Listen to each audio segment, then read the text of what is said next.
Hi everyone, Christina here. Thanks for joining me. I'd like to start out by saying that I am not a doctor, I'm not a therapist. This is based on my own, experiences with my own bipolar disorder and other things that I face in my life. So I think today might be a hot topic. When I say that, maybe hot button is the word I'm looking for.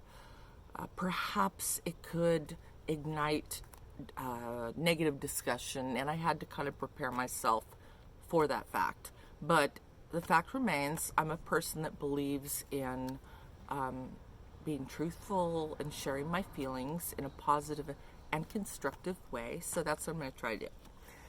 Anyway, I did have a very interesting and thought-provoking comment from someone, and I love to hear a lot of different theories and attitudes. I'm very open-minded, and that would probably explain why it took me as long as it did for me to accept medication as the only thing that was going to help me, because I looked for every other possibility, and I think I went through them, but in the end, medication was my only course that would help. Now, that being said, I don't want to be seen as a person that is on here just pushing medication. I want to make it clear that for me it was necessary, but bipolar disorder has so many variables. The symptoms, the severity, the onset. It's got a lot of variables, and what happened or happens with me is not necessarily going to happen with another person. So a medication-free or just diet or whatever approach can definitely probably work with other people. And I want to stress that. And I don't want to be labeled as a medication pusher. Now, I like to always kind of do research. I love learning, and my brain has been like a lifelong study for me, and trying to understand, why I do what I do, and I accept the bipolar disorder, but there's so many other parts of the brain, and this led me to, I believe it's called a webinar. Might not be the right word, but anyway, it was a video that is done by the Brain and Behavioral Health Research Foundation, which I follow, and that place is loaded with scientists, behavioral neuroscientists, and researchers that dedicate themselves to mental health studies of the brain. And I found this webinar to be extremely informative in that, at least myself, I was not aware that there were any kind of, I wouldn't say conclusive, because that I don't want to misquote the video, but actual measurable results via, say, an MRI scan to determine a person having bipolar disorder. I wasn't aware, and so when I watched this, I found it very interesting, and I thought I would share that with you. Now, I'm going to leave the links below so that anyone wishing to check out their website and their foundation can do so. And like I said, I'm going to do my very best to relay this the way I took notes and understood it, but by no means am I saying that the way I'm saying it is the actual verbatim way that they said it or meant it. I'm trying. But anyway, what I found was that there are now MRI scans that are able to detect differences in the brain with people or patients with bipolar disorder. And though they're not exactly just regular MRI scans, especially the ones that this institute uses, of course they've got the latest and greatest and most, phenomenal equipment, but they're what they use are basically high resolution structural scans. and they look on the functionality, and they also look on the diffusion of structural integrity between the connections in the brain. And so, and bear with me, I'm going to check my notes because I'm no scientist, so bear with me. So what they did find out was basically with an untreated person with bipolar disorder, there was a definite higher risk in suicide, completion, severity of symptoms, and the sustained episodes of symptoms. Now, what they also found was lesions in the lower part of the ventral prefrontal lobe. There were lesions on the left side. It indicated the depression, and on the right side, more manic. And so, that being said, the frontal cortex then sends its messages back to the amygdala, which is, deep inside, the brain, and gives it the signals. What was real interesting that this speaker pointed out, and to me as well, was that they were able for the first time to actually study the scans of a person during a bipolar, in this case, a manic episode. And so the study was done during a manic episode. And what they found was there was decreased activity in the frontal lobe on the right. And with mania, like I mentioned earlier, it decreases on the right. And what they also found out was that with this same patient, even when they were not experiencing an episode, the same brain scans were evident. So that was kind of interesting to me. So the amygdala and the hypotheses that this researcher believed was that they can observe and identify critical periods in a person's life, and that being really the late adolescence or early adulthood when it's most likely. And also they can, for people that are at high risk, such as genetics, or people that were abused, or that had suffered a stressful incident in their childhood, that those, if they were able to study how things were connecting, perhaps they will be able to kind of divert the way the signals are carried to the amygdala, and therefore perhaps in the future, if it's what I believed I heard, perhaps be able to perhaps not prevent bipolar disorder, but definitely to delay the onset, or even make the symptoms very much more bearable.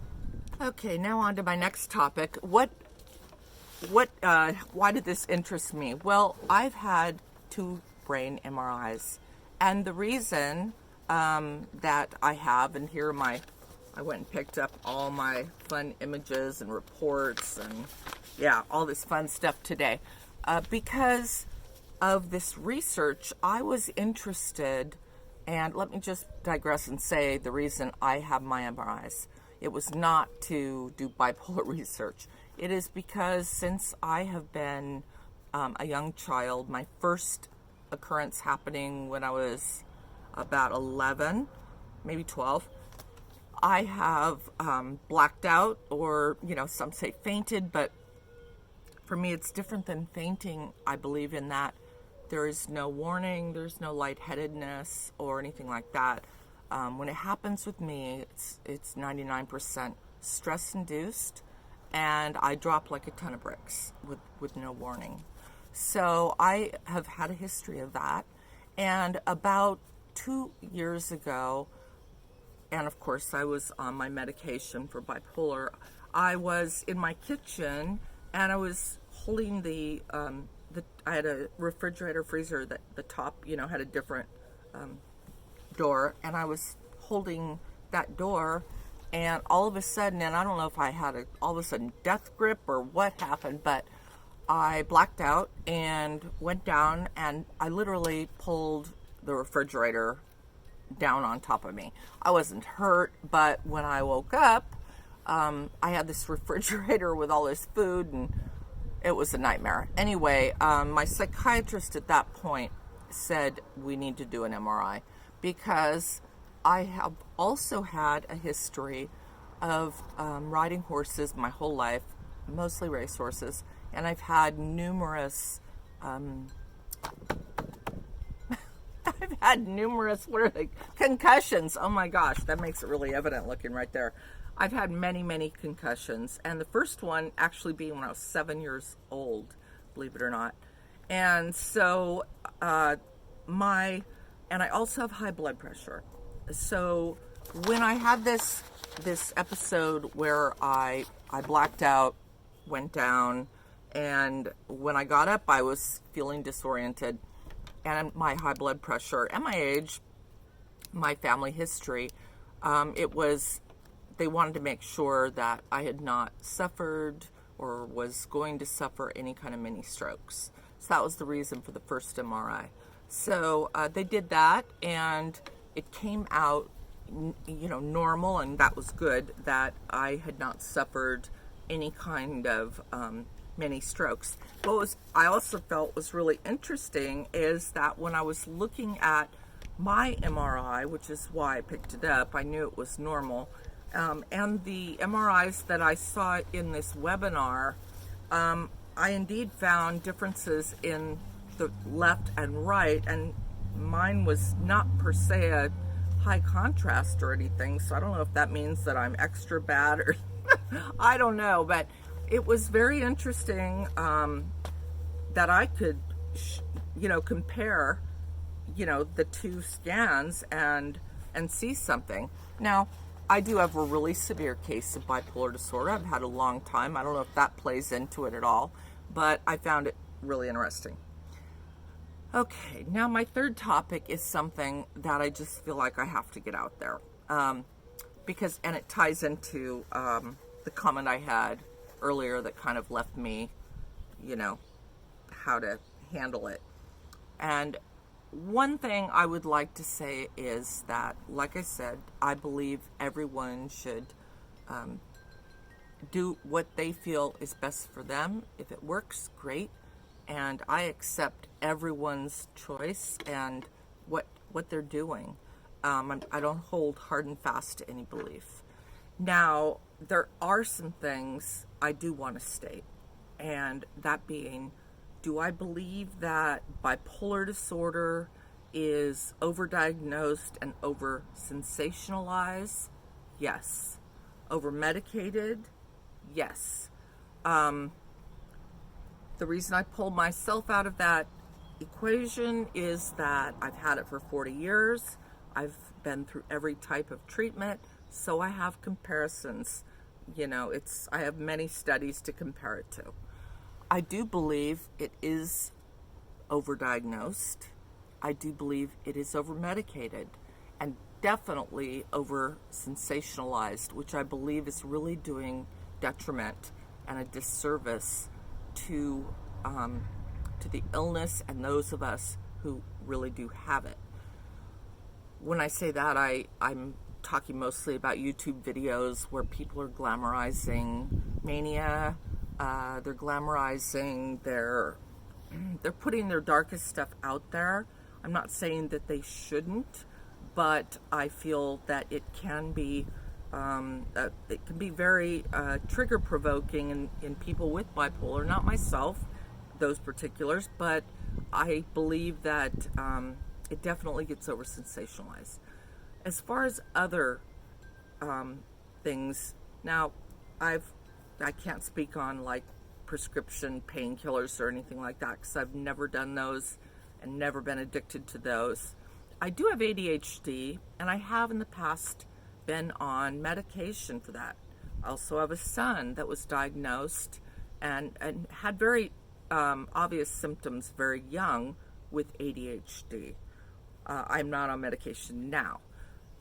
That being said, I do feel ADHD is way overdiagnosed. I believe that it is, a lot of doctors must be pushing the meds because really, in my opinion, unless you have a severe case of ADHD that's been with you a while, and or you're a student in school, you've had it, your studies have gone down, and on your medication they've gone up with obvious, results that can be compared. Or you're in college doing, college studies and you need, a medication such as Adderall or Ritalin or one of the others. Really, I can't imagine the need for so many adults to need to take Adderall and Ritalin and all that stuff as an adult for daily life to function. And when I say this, I say it as a person with ADHD and a very scattered mind, meaning I'm all over the place, and that's just me. And, I've had to learn to just kind of roll with the punches. But, there's only so much medication you want to take and do and deal with. But when I see so many adults that, here in California, I think it's very much overprescribed. There's a lot of people that just take Adderall just to, be thin and, have that buzz, or whatever, that high. And I think that the chance, and I'm going to get a lot of ruckus for this, but I think the chance of a person developing adult ADHD, in my opinion, with the necessity to take a drug such as Adderall or Ritalin in order to do daily functions, and I'm not talking about physics, midterms or anything like that. I'm talking about daily functions. If your life is affected by the absence of a medication such as Adderall or Ritalin and that group, I tend to question whether it is more of a dependence or, a choice for that person as opposed to a necessity.